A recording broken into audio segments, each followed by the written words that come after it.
الرجيم من همزه ونفخه ونفسه اليوم أكملت لكم دينكم وأتممت عليكم نعمتي ورضيت لكم الإسلام دينا. قال النبي صلى الله عليه وسلم الدين النصيحة. حضرات گرامی، الیوم اکملت لکم دینکم، آج میں نے تمہارے لیے تمہارے دین کو مکمل کر دیا.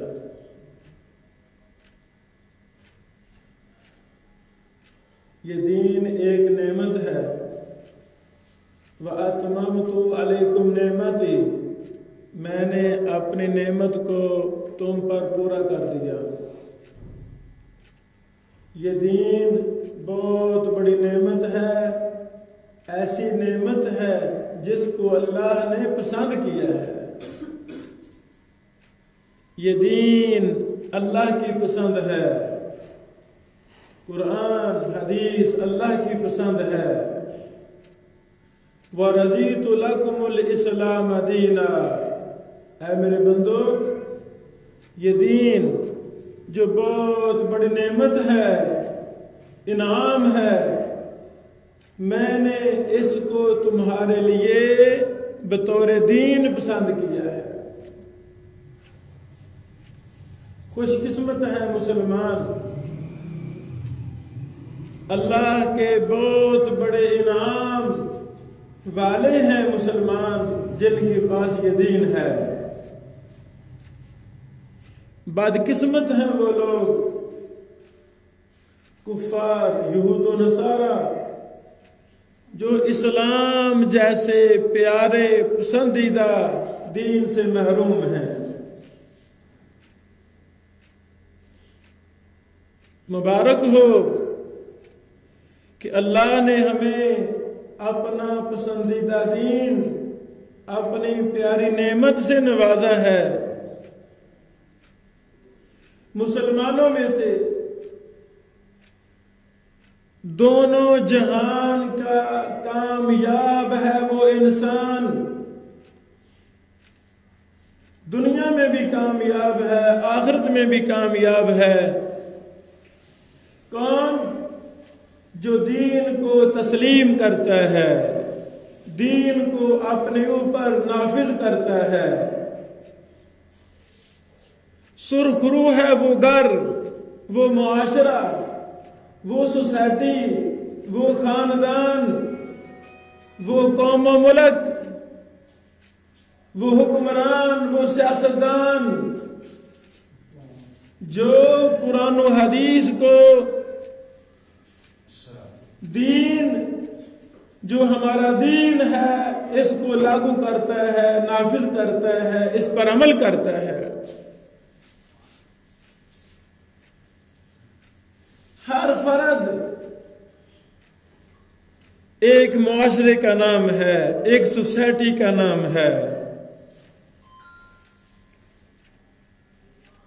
ہمیں شعور کی کمی ہے.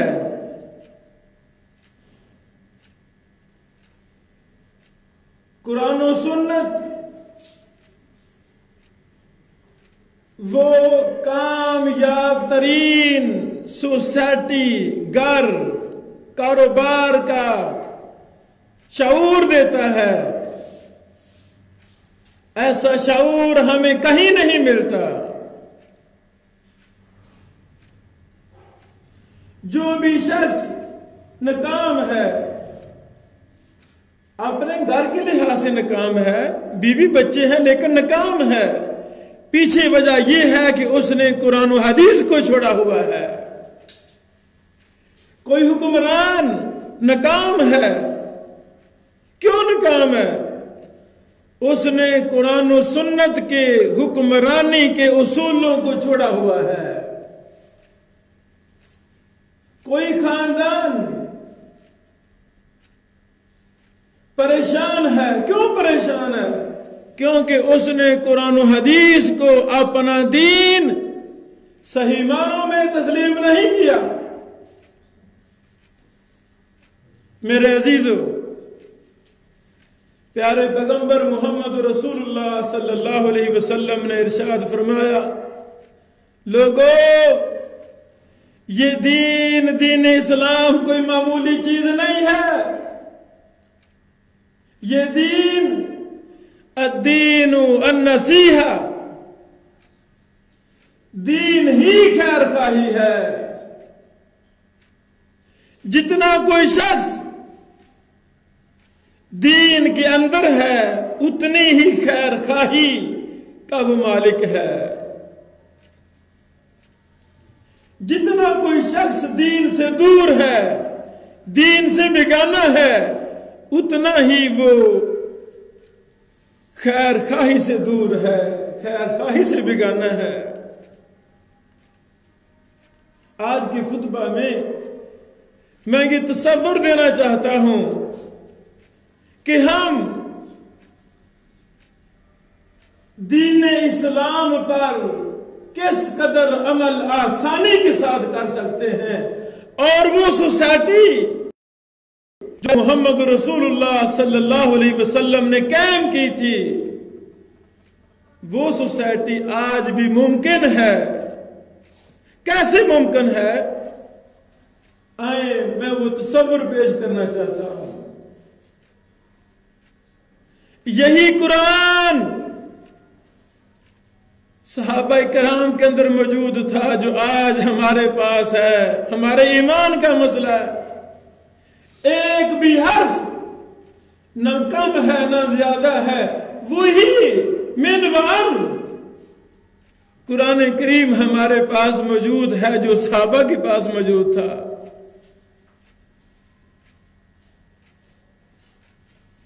ان لوگوں کے بارے میں ابوالکلام آزاد رحمہ اللہ لکھتے ہیں کہ مدینہ میں 2 قرآن نازل ہوتے تھے۔ ایک قرآن محمد رسول اللہ صلی اللہ علیہ وسلم کے دل مبارک پر اترتا تھا، دوسرا قرآن مدینہ کی گلیوں میں چلتا پھرتا نظر آتا تھا۔ ہم سوچ بھی نہیں سکتے کہ کوئی آیت نازل ہوئی ہو، نبی علیہ السلام نے صحابہ کو بتا دی، پھر کسی صحابی نے عمل میں کوتاہی کی ہو۔ نہیں، ہماری سوچ معوف ہو جائے، ہماری سوچ کو فالج پڑ جائے کہ ہم یہ سوچیں کیسے ممکن ہے۔ کیا وجہ تھی کہ محمد رسول اللہ صلی اللہ علیہ وسلم نے ان بدووں کو، ان جاہل ترین ان پڑھ لوگوں کو یہ تصور دے دیا تھا، من قال لا الہ الا اللہ، لوگوں جس نے کلمہ پڑھ لیا، کلمے کے تقاضے پورے کر لیے، وہ کامیاب ہو جائے گا۔ ان صحابہ کو تصور تھا، ان کے ذہن میں شعور تھا کہ یہ جو آیت کریمہ آج ابھی بھی نازل ہو رہی ہے، اس کے اندر ہماری کامیابی ہے، بات ختم ہوئی۔ یہی وجہ تھی اسلام کو انہوں نے نافذ کیا، اپنے جسم پر نافذ کیا، بیوی بچوں پر نافذ کیا۔ اگر کوئی شخص صحابی کی اہلیہ کے بارے میں اعتراض کرتا ہے کہ آپ کی بیوی بھی قرآن و سنت کی مخالفت کرتی ہے، تو آگے سے صحابی یہ کہتے ہیں میری بیوی قرآن و سنت کی مخالفت کرے وہ میرے گھر میں نہیں رہ سکتی۔ کیسے ممکن ہے؟ محمد رسول اللہ صلی اللہ علیہ وسلم نے ان کو رزق کا کیسا تصور دیا، جن کا A to Z کھانا ہی حرام کا تھا، ہزاروں قسم کے ان کے پیسوں کو ہتھیانے کے جاہلانہ طریقے تھے، میرے نبی محمد رسول اللہ صلی اللہ علیہ وسلم ایک ایک کر کے ان کو سمجھایا، بریف کیا، لوگوں یہ سارے فضول طریقے ہیں، سودی سسٹم عروج پر تھا، اس کا ناطقہ بند کیا۔ یعنی جو بھی گندے سے گندا کوئی طریقہ تھا رزق کمانے کا وہ ان میں موجود تھا، لیکن وہی صحابہ حرام سوچتے بھی نہیں تھے کہ ہم نے کوئی حرام کو لقمہ کھانا ہے۔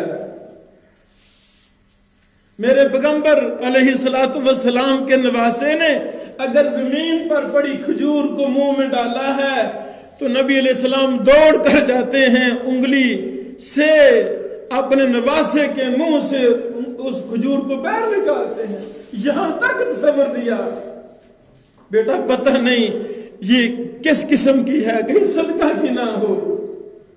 دع ما یریبک الی ما لا یریبک، میرے پیغمبر نے ان بدووں کو یہ تصور دیا کہ اے میرے صحابہ، میرے تربیت یافتہ تم ہو، جس چیز میں شک آ جائے اس کے قریب ہی نہیں جانا۔ دع ما یریبک، جس چیز میں شک آ گیا ہے اس کے قریب ہی نہیں جانا، اس کو چھوڑ دینا ہے۔ حضرات گرامی،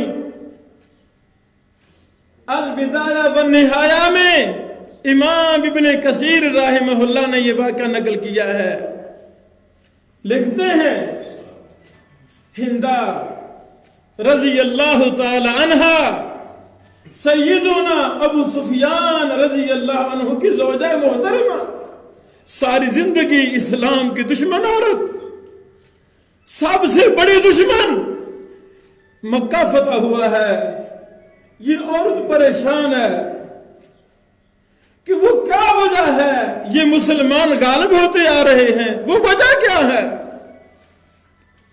ان کا گھر بیت اللہ کے ساتھ تھا، جبل احد، جبل عمر، جب ہم باب خلیل یعنی خلیل بازار سے اندر آتے ہیں تو دائیں طرف وہ بازار ہے، اس کے ساتھ ان کا گھر تھا۔ امی جان ہندا رضی اللہ عنہ کہتی ہیں جب تہجد کا وقت ہوا میں گئی بیت اللہ کی طرف، میں نے کہا دیکھو یہ لوگ کیا کرتے ہیں، کیوں ان کو کامیابیاں نصیب ہو رہی ہیں، جدھر بھی جا رہے ہیں کامیاب ہو رہے ہیں، کفر ڈر گیا ہے ان مسلمانوں سے۔ کہتی ہیں جب میں نے دیکھا بیت اللہ کی چاروں طرف صحابہ کرام، کوئی رکوع میں رو رہا ہے، کوئی سجدے میں رو رہا ہے، کوئی قیام میں رو رہا ہے،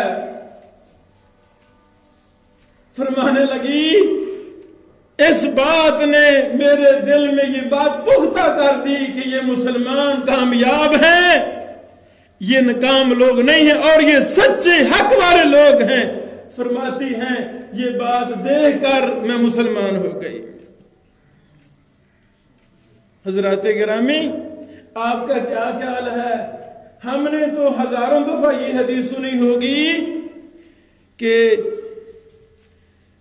والناس نیام، اچھے لوگ اس وقت بیدار ہوتے ہیں جب لوگ سو رہے ہوتے ہیں، تدخل الجنت بسلام، یہ لوگ تہجد کا اہتمام کرنے والے، اور بھی صفتیں ہیں میں وہ ساری چھوڑ رہا ہوں، ایک یہ صفت ہے۔ ہم نے ہزاروں بار یہ حدیث سنی پڑھی، لیکن ہمارے اندر شعور کی کمی ہے، اس دین کی حقانیت کی ہمیں کمی ہے۔ ان صحابہ نے جب ایک ہی دفعہ اس حدیث کو سنا تھا، ایک ہی دفعہ سنا تھا، تو کیسے ہو سکتا ہے ان صحابہ سے تہجد بھی قضا ہو گئی ہو؟ ہم سوچ بھی نہیں سکتے۔ صحیح بخاری میں لمبا واقعہ ہے، میرے پیغمبر نے لوگوں کو تصور کیا دیا، شعور کیسے دیا۔ میرے اور آپ کے نگرانی میں سینکڑوں بچے ہیں، آپ بھی شمار کریں، میں نے شمار کیے تھے۔ جب میری دادی جان 10 سال پہلے فوت ہوئیں تو میری دادی جان کی اولاد کی اولاد کی اولاد 126 افراد تھے، تو دادی جان گویا 126 افراد کی حکمران تھیں، ان کی نگہبان تھیں۔ ہمارا بھی ایسے سسٹم ہے، ہم اپنے بچوں کو کیا شعور دے رہے ہیں،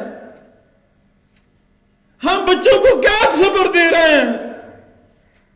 محمد رسول اللہ صلی اللہ علیہ وسلم سے چھوٹا سا بچہ، وہ بچہ پریشان ہے، صحیح بخاری مسلم لمبا واقعہ ہے، پریشان ہے، مجھے خواب نہیں آتا۔ نماز فجر کے بعد نبی علیہ السلام لوگوں کی طرف منہ مبارک کرتے، چہرہ پھیرتے تو لوگوں سے پوچھتے صحابہ کوئی خواب آیا تو بتائیں۔ یہ بچہ چاہتا ہے مجھے بھی خواب آئے، میں بھی پوچھوں نبی علیہ السلام سے۔ ایک دن خواب آ گیا، ایک دفعہ خواب آیا کہ 2 شخصوں نے مجھے پکڑ لیا ہے اور بڑے بڑے اچھے باغات دکھلا رہے ہیں۔ نبی علیہ السلام سے میں نے تعبیر پوچھی، تصور کہہ دیا بچے کو، یا عبد اللہ انت رجل صالح لو قمت باللیل لو قمت باللیل، اے عبداللہ تو اچھا بچہ ہے، کاش تو تہجد کا اہتمام کرنا شروع کر دے۔ بچہ ہے، 5-7 سال کا بچہ ہے۔ اگلے دن پھر خواب آیا کہ وہی 2 شخص مجھے آگ کے کنویں میں گرانا چاہتے ہیں۔ پھر خواب آ گیا، پھر پوچھا، میرے پیغمبر نے وہی تعبیر دی، عبداللہ تو اچھا بچہ ہے، کاش تو تہجد کا اہتمام کرنا شروع کر دے۔ یہ تصور دیا کن کو؟ چھوٹے چھوٹے بچوں کو۔ کس نے دیا؟ ہمارے پیغمبر نے تصور دیا۔ عبداللہ کہتے ہیں بچپن کے اس وقت سے لے کر اب میں بوڑھا ہو گیا ہوں، آج تک کبھی میں نے تہجد کو نہیں چھوڑا۔ حضرات گرامی، وہ صحابہ جن کو میرے پیغمبر نے اس قدر اعلیٰ ترین شعور دیا، تصور دیا، دین کی محبت ان کے رگ رگ میں پیدا فرما دی، یہی وہ لوگ تھے جن کا نام سن کر کفر کانپتا تھا۔ مشہور واقعہ، عمر بن خطاب رضی اللہ تعالیٰ عنہ کو ان کے دور خلافت میں بیت المقدس آزاد ہو چکا تھا، لیکن وہاں کے عیسائی چابیاں نہیں دے رہے تھے، کہتے تھے عمر آئے گا تب چابیاں دیں گے ورنہ ہم چابیاں نہیں دیں گے۔ وہی احادیث جو آج ہم پڑھتے ہیں اور سنتے ہیں، یہی احادیث عمر فاروق نے محمد رسول اللہ سے سنی تھی، ان سے سیکھا تھا۔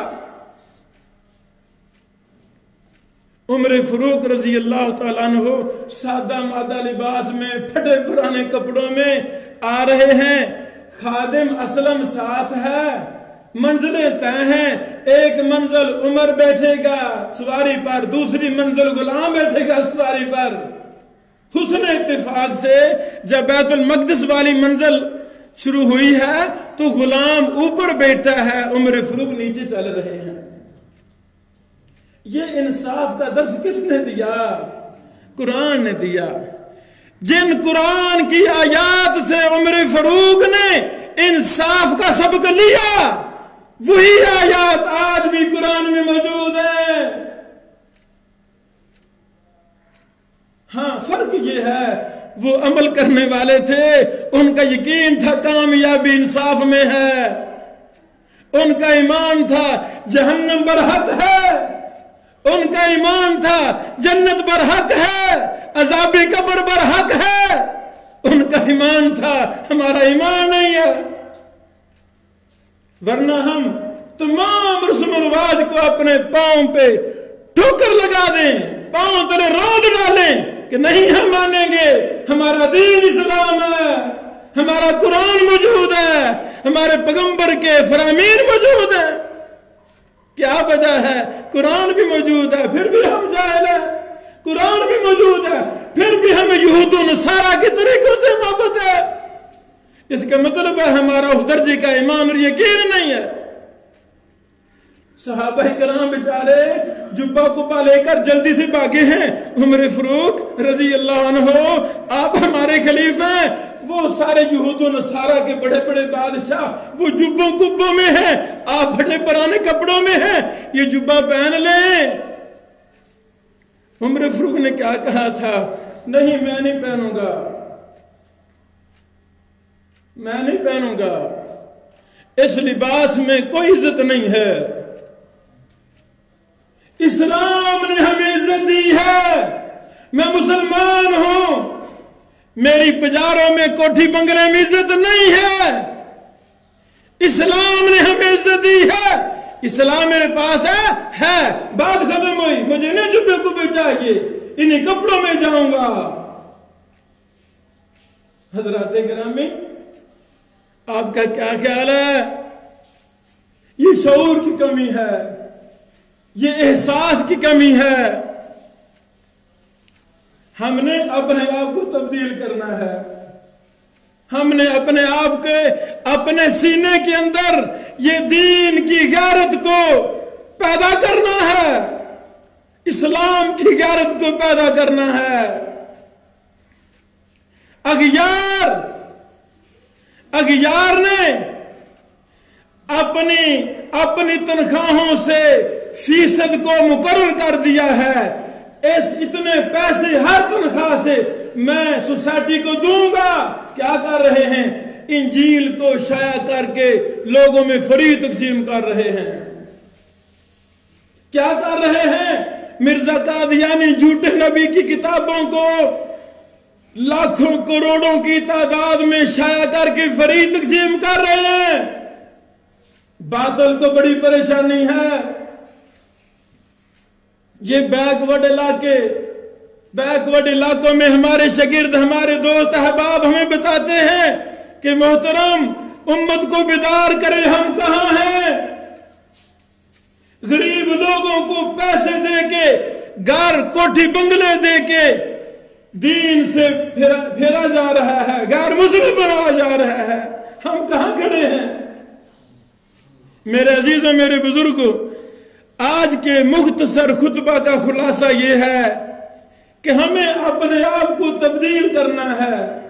دین خیر خواہی کا نام ہے. جتنے افراد میرے تحت ہیں میں کوشش تو کروں ان کو دین پر لے کے آؤں، پہلے خود کو دیندار ثابت کروں. عمران خان صاحب نے یہ نہیں کبھی کہا کہ تم جھوٹ بولو. کیا یہ مملکت پاکستان کے حکمرانوں نے قانون بنایا کہ تم جھوٹ بولو؟ قانون نہیں بنایا. میں اور آپ 100% سچ بولنا چاہیں تو بول سکتے ہیں، پر بولیں گے نہیں. ہمارے اندر قانون نہیں ہے کہ تم نے 2 نمبری کے کام کرنے ہیں. کس نے قانون بنایا ہے؟ بھائی جان، ہم 1 نمبر کام کریں، ایمان و دیانت کے ساتھ زندگی گزاریں، ہمیں کوئی روکنے والا نہیں ہے. میرا کاروبار ہے، میں اپنے کاروبار کو 100% اسلام کے مطابق بنا سکتا ہوں، مجھے کوئی روک ٹوکنے والا نہیں ہے.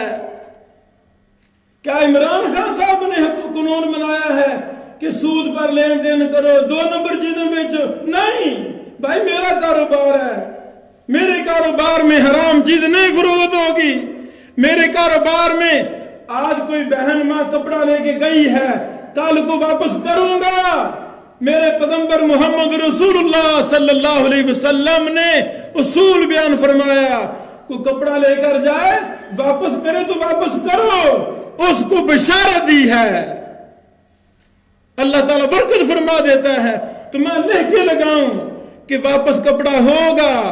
نقد اور ادار میں فرق سود ہے. قسطوں کے کاروبار میں جتنا بھی سسٹم ہے سارا سودی سسٹم ہے. بینکوں والا سارا سودی سسٹم ہے.